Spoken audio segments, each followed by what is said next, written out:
Bismillahirrahmanirrahim. Masih berkenaan dengan zakat fitrah, tentang urutan menunaikan zakat. Fatafaqat nusus Syafi'i wal ashab.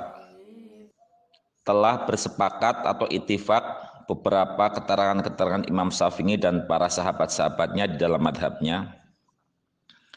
Ngala anahu la tajibu al fitratu hatta tafaddala nafaqatuhu anafaqatu man yalzamuhu an nafaqatihi lailatal ngidi wa yaumihi.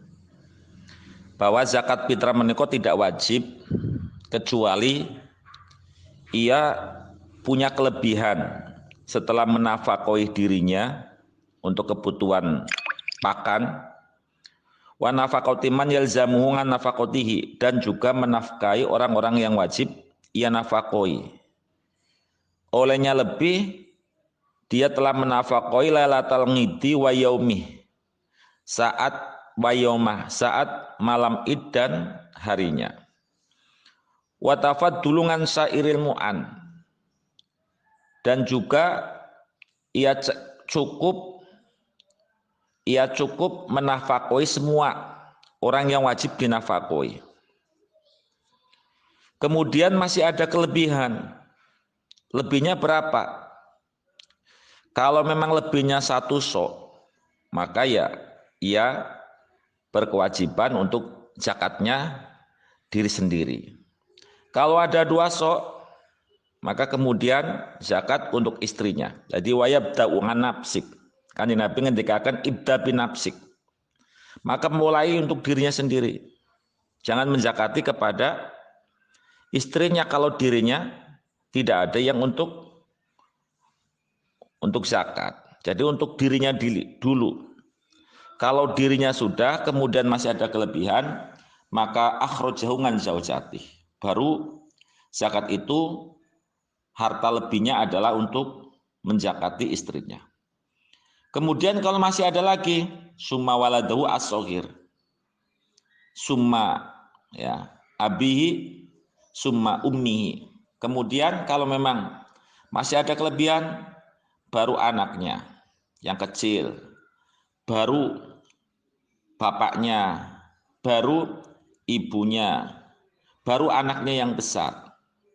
Sebab anak yang kecil ini kan tidak ada pilihan bahwa nafkah itu wajib bagi ayahnya. Sedangkan anak yang besar ini kalau memang sudah besar, sudah bisa berkarya sendiri, atau dia pun bisa mencari sendiri, maka dari karya sendiri nafkahnya ini bisa ditinggalkan. Wartati bihim fi nafaqah. Ya, jadi ayahnya kemudian atau ibunya, ayah atau kedua orang tuanya tentu yang tidak mampu, ya, yang mampu itu kan berarti nafkahnya untuk orang tua untuk sendirinya, ditanggung oleh dirinya. Lah menawi mboten mampu niku kan tanggunganipun putra. Ya.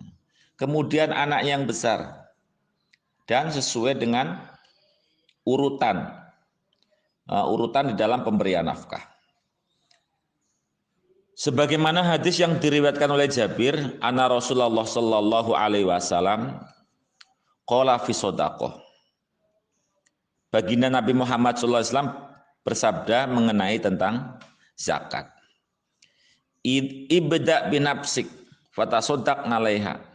Mulailah untuk dirimu sendiri dan berikanlah nafkahnya, yaitu zakatnya. Fa in fadula sayun yufali ahlik.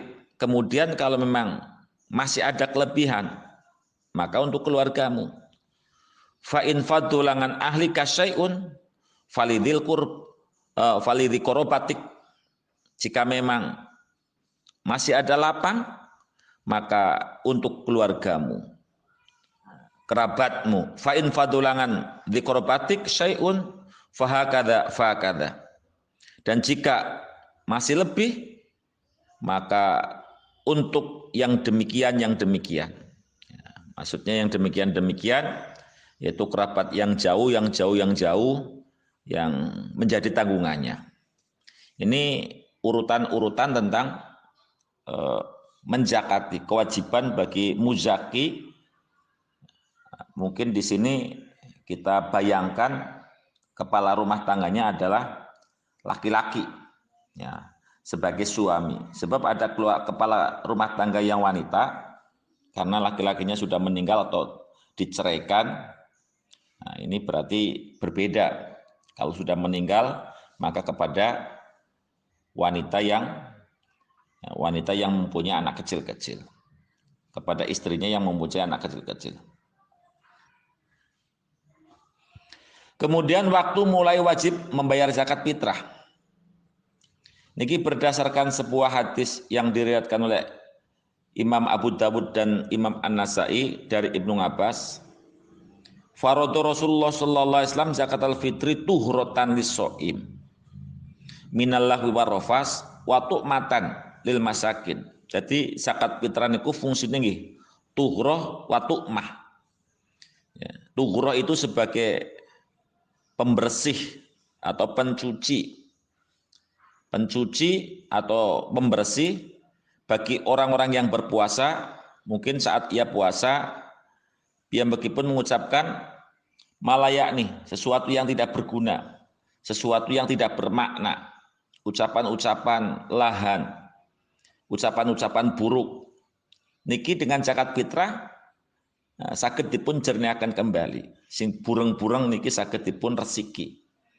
Watu malil masakin sekaligus sebagai subsidi kepada orang-orang miskin, sebagai makanan untuk orang-orang miskin. Faman adaha qabla sholati faya zakatul maqbulah. Barang siapa yang menunaikan zakat sebelum sholat Idul Fitri, maka zakatnya diterima. Waman adaha ba'da sholah faya shadaqatun minas shadaqah. Dan barang siapa yang menunaikan sesudah sholat atau Idul Fitri, maka ia termasuk sodakoh, sebagaimana sodakoh-sodakoh yang lain. Niki maknanipun waktu wujub, ya, waktu dia diwajibkan untuk mengeluarkan zakat fitrah, yaitu sebelum sholat Idul Fitri. Ataupun hadis yang diriwayatkan Imam Bukhari dan Imam Muslim dari Ibnu Umar, anna Rasulullah sallallahu alaihi wasallam amara bi zakatil fitri. Baginda Nabi dawuhi zakat fitrah antu adda qabla khurujin nasi ila shalah. Niki maknanipun matanipun nggih sami, untuk dikeluarkan zakat fitrah sebelum manusia-manusia itu menuju kepada sholat Idul Fitri. Nah, berarti di dalam kedua hadis itu ditarik kesimpulan bahwa zakat fitrah itu sah dilaksanakan sebelum sholat Idul Fitri. Lah sebelum sholat Idul Fitri yo bisa 1 menit sebelum Idul Fitri, 1 jam sebelum Idul Fitri, ataupun 1 hari sebelum Idul Fitri, ataupun 10 hari sebelum Idul Fitri. Nah, tapi kalimat wajibnya itu beda dengan kalimat takjil atau boleh membayarkan sebelum waktu wujub. Lah adapun wajib zakat fitrah ini terbagi menjadi 3 kaul yang masyhur.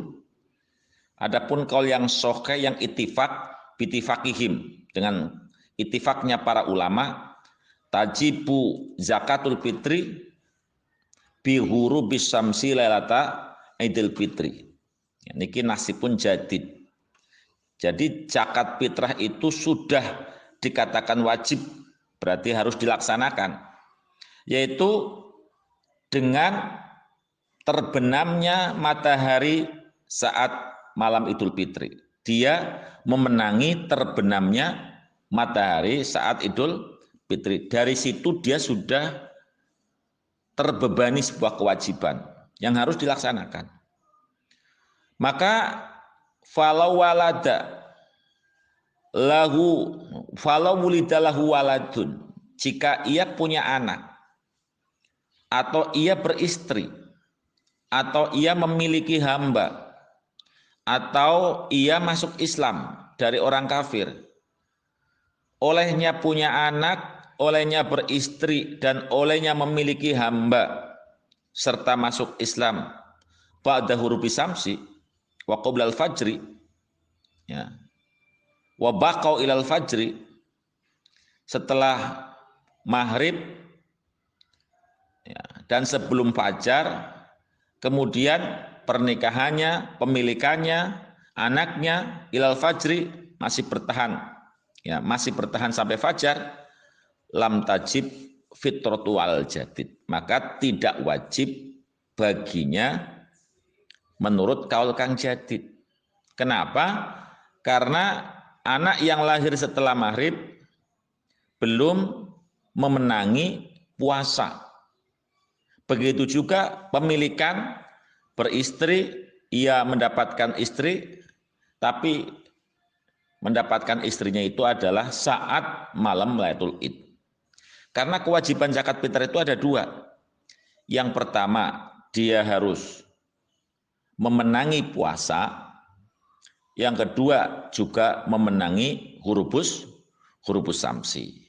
Ya, jadi kalau memang anak itu lahir sebelum matahari tenggelam, misal asar, ya, kemudian ia juga hidup memenangi malam, wabako ilal fajri, maka kewajiban zakat fitrah. Karena dua, ya, dari unsur sebab diwajibkan zakat fitrah yang memenanginya. Setunggal menangi poso, kaping kali menangi dalunipun Idul Fitri. Wa tafaqat nusus safingi wal ashabu ngala anal aftola. Kemudian yang terbaik untuk mengeluarkan zakat fitrah niku kapan? Nas dari Imam Syafi'i dan para sahabatnya, ayukhrijuha yaumal id qoblal khuruji ila shalah. Yang terbaik niku nggih hari, bukan malam, hari Idul Fitri. Hari Idul Fitri saderengipun piyambakipun nglampahi salat Id. Wa annahu la tajuzu ta'khiru anha, dan tidak boleh mengakhirkan, ya, mengakhirkan dari hari itu, ya, tidak boleh mengakhirkan dari sholat Idul Fitri. Waman addaha ba'da sholat faya sodaqotun minas sodaqoh, seperti hadis yang diterangkan, jika memang menunaikan sesudah sholat Idul Fitri maka statusnya hanya menjadi sodaqoh. Dan ini hal ikhwal berkenaan dengan urutan siapa dulu yang dizakati, kemudian kapan wajib zakat, dan kapan zakat itu afdol atau terbaik. Nah, masalah takjil, ini sepakat bahwa takjil atau mendahulukan zakat itu boleh dilakukan saat awal Ramadan. Saya ulangi, takjil zakat atau mendahulukan zakat ini boleh dilakukan min awali Ramadan walayazu qoblahu, dari awal mulai ia berpuasa. Jika memang sebelum puasa maka tidak boleh, karena waktunya awal dari bulan Ramadan. Sebelum bulan Ramadan dia zakat fitrah untuk cicilan sebagai pembayaran lebih awal, niki hukumipun boten kenging. Wallahu a'lam. Bismillahirrahmanirrahim.